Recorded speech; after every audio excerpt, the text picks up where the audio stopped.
국내외 최신 요트, 보트 관련 소식을 전해드리는 보팅 뉴스입니다. 첫 번째 소식입니다. 네덜란드 AMS 연구소와 미국 매사추세츠 공대가 6년간 공동 개발한 자율주행 전기 보트인 로보트가 네덜란드 암스테르담 운하에서 시험 운항을 시작했습니다.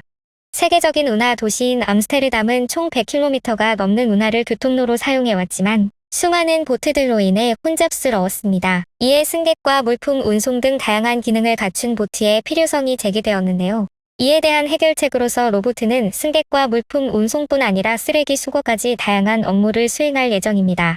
최고 속도는 운하 최대 제한 속도인 시속 6km이며 주변 상황을 스캔하는 카메라와 센서를 통해 원격 조종된다고 합니다. 최대 10시간 동안 작동할 수 있는 배터리가 장착되어 있으며 무선으로도 충전 가능합니다. 바다에서도 자율 운행하는 전기 컨테이너선이 등장했는데요. 노르웨이 비료 기업 야라 인터내셔널의 야라 비르셀란호가 그 주인공입니다. 길이 80m, 폭 15m의 야라 비르셀란호는 최근 첫 운항을 성공적으로 마치고 2022년부터 화물 운송을 본격적으로 시작한다고 하는데요. 이후 2년간의 시험 운항을 문제없이 마치면 완전 자율운행 전기 컨테이너선 인증을 얻게 되어 상용화가 가능해집니다. 야라 인터내셔널은 디젤 연료 트럭이 같은 물량을 수송할 때에 비해 이산화탄소 배출량을 1000톤 이상 줄일 것으로 기대된다고 밝혔습니다. 이러한 보트의 세대 교체에 글로벌 기업 역시 큰 관심을 가지고 있는데요. 올해 핵심 경영 목표를 전기화에 올인으로 잡은 미국 1위 완성차 기업인 제너럴 모터스가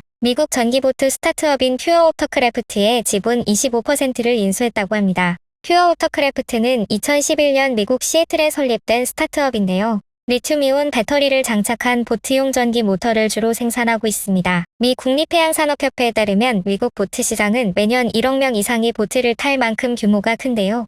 지난해 미국의 선액이 판매 매출은 9년 연속 증가해 34억 달러에 달했다고 합니다. 제너럴 모터스는 2025년까지 350억 달러를 투자해 전 세계 30종 이상의 전기차를 출시하고 2035년 이후에는 내연기관차 생산과 판매를 전면 중단하기로 했는데요. 모빌리티 전반에 걸쳐 전동화 전략을 추진하면서 기업의 변화를 모색하고 있으며 퓨어오터크래프트의 지분 인수는 이러한 일환 중의 하나인 것으로 보입니다.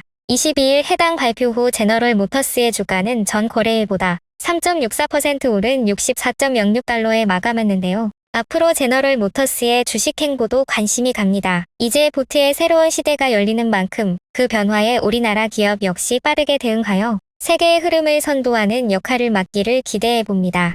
두 번째 뉴스입니다. 보트를 타고 바다를 항해하던 중 만날 수 있는 진기한 경험 중 하나는 아마 고래를 만나는 것일 겁니다.